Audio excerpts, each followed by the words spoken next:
Hi friends, this is your host and host CA Parimal Singhal. Let me introduce myself formally. I am a chartered accountant by profession and also a postgraduate. I have been into teaching profession since last 15 years. I have been teaching indirect taxation, direct taxation and FR. Today I have come before you to introduce our new syllabus on GST and customs. It will be covering all the chapters which will be there in May and November 2025 CA final exams.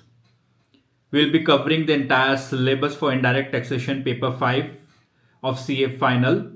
But let me tell you that not only the students of CA final but also CA inter students as well as CS and CMS students can benefit from this syllabus. Even if the esteemed professional members want to gain some knowledge out of these lectures, they can also serve and listen to my classes. So let's start with the discussion on syllabus which is covered under paper 5 of GST and customs. A small declaration: my lectures will be in English, that is a combination of English and Hindi. I would be using English just for the sake of the students which are non-Hindi speaking and belong to different parts of India, especially the south of India, where the Hindi is not a local language. So far as the northern, eastern, and southern parts, upper southern parts of India are concerned, people understand Hindi even if it is not their regional dialect. So my lectures will be in English, that is a combination of English and Hindi. Moreover, if students request me to record the lectures purely in English, I would be doing that depending upon the comments I've received on my video lectures. So let's start with a discussion with an overview of the syllabus which is there in paper 5 of GST and customs of CA final. Let's move to the website of ICAI. This is paper number 5, indirect tax laws applicable for May 2025 and November 2025 exam. Module 1, Module 2, Module 3 and Module 4. The entire syllabus has been bifurcated into 4 modules. Let's solve the first module first. As you can see on your screen, in all there are 6 chapters in Module 1. Chapter 1 is on supply under GST. This is the foundational stone of the GST. The entire structure of GST stands on this foundational stone, which is supply. Chapter 2 talks about charge of GST. Chapter 3 is on place of supply. In short, we'll be calling it POS. Chapter 4 talks about exemptions from GST. Chapter 5 is on time of supply. In short, we'll be calling it TOS. TOS comes into play when it is to be decided that when a particular transaction or a supply is taxable under GST, at which point the tax is to be paid to the government on a particular supply. Then chapter 6 talks about value of supply. In short, we'll be calling it VOS. In order to calculate the amount of tax, we need the value of the supply. In this chapter, we will learn how to calculate the value on which the tax shall be calculated at different GST rates. Now let's move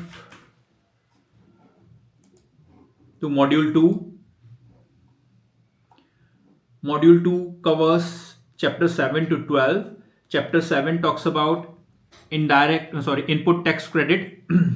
This is also a very important area of the GST topic.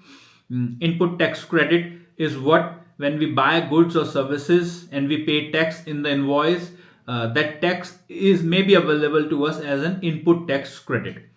Chapter 8 is on registration. Chapter 9 talks about tax invoice, credit and debit notes. Chapter 10 encompasses accounts and records, also e-way bill.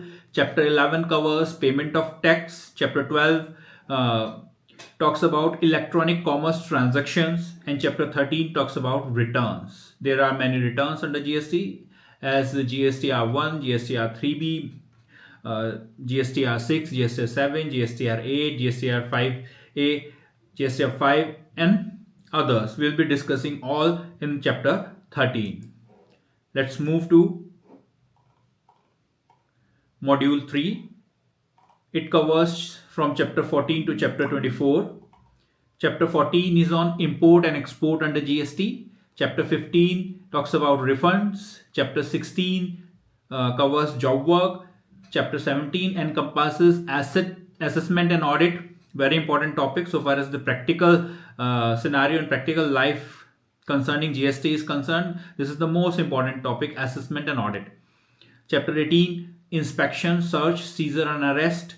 Chapter 19 demands and recovery, a very important topic so far as the practical life is concerned, the notices and their treatment is concerned. Chapter 20 liability to pay in certain cases. Chapter 21 offenses and penalties and ethical aspects under GST. Chapter 20 appeals and revision. Chapter 23 advance ruling. Chapter 24 miscellaneous provisions. The entire syllabus of GST in paper 5 has been divided into 24 chapters and 3 modules. Now let's move to the last module, that is module number 4. It is on customs and FTP. FTP stands for foreign trade policy. It has been divided into 8 chapters as you can see on your screen. Chapter 1 talks about levy of and exemptions from customs duty. Chapter 2 types of duty. Chapter 3 classification of imported and export goods. Chapter 4 valuation under the Customs Act 1962. Chapter 5 importation and exportation of goods. Chapter 6 warehousing. Chapter 7 refund and Chapter 8 foreign trade policy. The entire syllabus of customs has been divided into 7 chapters and there is a chapter 8 on foreign trade policy. This is the syllabus of CA Final paper 5 applicable for May 2025 and November 2025 exams. As I told you earlier, not only the CA Final students can benefit from the classes I am going to render, but also CA Inter students, CS and CMA students and other professionals and non-professionals can gain knowledge out of the lectures I am going to deliver. So we'll be starting with chapter 1 today, that is supply, the taxable event. Taxable event. What is a taxable event?